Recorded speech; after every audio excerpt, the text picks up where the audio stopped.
যায়, কিন্তু আস্থা নাই। আমাদের আস্থা লাগবে এবং আস্থা লাগবে। আমি একটা কথা আপনাদের বলি, বাজেট কিন্তু সরকারে আসতেছে এবং আসবে, আমি চেষ্টাও করতেছি। সেই জায়গায় আমি শুধু একটা জিনিস আপনাদের সহযোগিতা চাই। এই যে দেখেন দুই এক জায়গায় ইতিমধ্যে আমাকে সংসদে দুই একজন জিজ্ঞেস করে, মাসুদ ভাই কি ব্যাপার, দেখলাম রাস্তা হচ্ছে মাটি দিয়ে আর বালি দিয়ে, কিভাবে হচ্ছে? তা আমি বললাম, ভাই কিভাবে হচ্ছে এটা তো আমাদের জন্য দুর্ভাগ্যের। এটা তো আমাদের এই যে উন্নতি আছে, দুর্নীতি বন্ধ নাই। এই যে দুর্নীতিতে যারা এখন তৃণমূলে সম্পৃক্ত, আমি আশা করি, আমি একটা কথা অনুরোধ করেছিলাম, যে যার দল করেন, যে যে প্রতিনিধিত্ব করেন, আমার বাউফলে কাজ হবে, আপনি করতেছেন, সেই কাজে যদি আমি দুর্নীতি করি, তাহলে এটা দুর্নীতি, এটা নিজের পায়ে কুড়াল মারা। আমরা তো দেখতেছি সেটা কেউ কেউ করছেন। আমি বলবো যে এটা শুধুমাত্র সরকারের প্রশাসন যন্ত্র দিয়ে পাহারা দিয়ে এটা সব শেষ রক্ষা হবে না। আমাদের নিজেদের এই যেভাবে প্রতিরোধ গড়ে তোলা হয়েছে, এভাবে যদি আমরা প্রতিরোধ গড়ে তুলতে পারি, তাহলে আমরা দুর্নীতি শুধু ধ্বংস না, দুর্নীতিও আমরা মাদকের মতো নির্মূল করতে পারবো। সেটার ব্যাপারে আমরা সচেতন থাকবো, আপনাদের সহযোগিতা আমরা প্রত্যাশা করছি।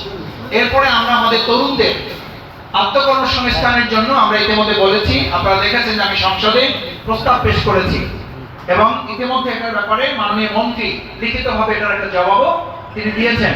আপনারা খেয়াল করেছেন যে এখানে আমাদের একটা ইন্ডাস্ট্রি করার প্রকল্প আমরা করতে পারি কিনা, আমাদের পায়রা যে বিদ্যুৎ পায়রা পোর্ট আছে, সেই পায়রা পোর্ট কেন্দ্রিক আমাদের যদি বেড়ে যায়, এবং আমরা আশাবাদী আমাদের বগা সেতু সকলের চেষ্টায় যখন হয়ে যাবে, তখন তো আমরা সবাই ঢাকায় যেতে হবে না, বরং এখানে থেকে ঢাকার কাজ আমরা সম্পন্ন করতে পারবো। আজকেই ধরেন আমি ঢাকা থেকে রওনা দিয়েছি 5টায়, এখানে আমি এসে পৌঁছেছি 8:30টায়।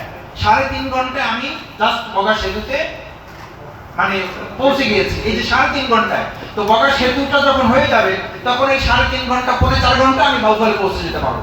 এই যে পৌঁছে যেতে পারবো, তখন ঢাকা থেকে বাউফল থেকে ঢাকা আমরা চাইলে ব্যবসা বাণিজ্য অফিস আদালতের কাজ অনেক সময় আমরা পরিচালনা করতে পারবো। সুতরাং এভাবে করে আমরা আমাদের কার্যক্রমগুলো যখন পরিচালিত করবো, আমি আশা করি আপনারা যে ভাবনাগুলো দিয়েছেন, পরামর্শগুলো দিয়েছেন, এগুলোকে সামনে রেখে ইনশাআল্লাহ আমরা আমাদের প্রিয় বাউফলকে আধুনিক, উন্নত এবং একই সাথে দুর্নীতি, চাঁদাবাজ, মাদক, সন্ত্রাস মুক্ত একটা বাউফল আমরা গড়ে তুলতে সক্ষম হবো ইনশাআল্লাহ।